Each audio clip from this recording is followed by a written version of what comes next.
आजकल खूब सर्दी पड़ रही है। सर्दी के कारण बच्चों में जुकाम और सिर दर्द की शिकायत आम हो जाती है।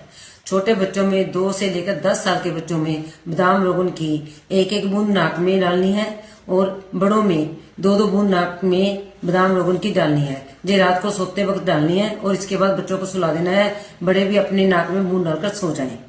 उसके बाद जो बच्चे बादाम रोगन नाक में नहीं डलवाते उनके लिए 2 साल से 10 साल के बच्चों के लिए आधा चम्मच बादाम रोगन का और गर्म दूध के साथ पिला दो।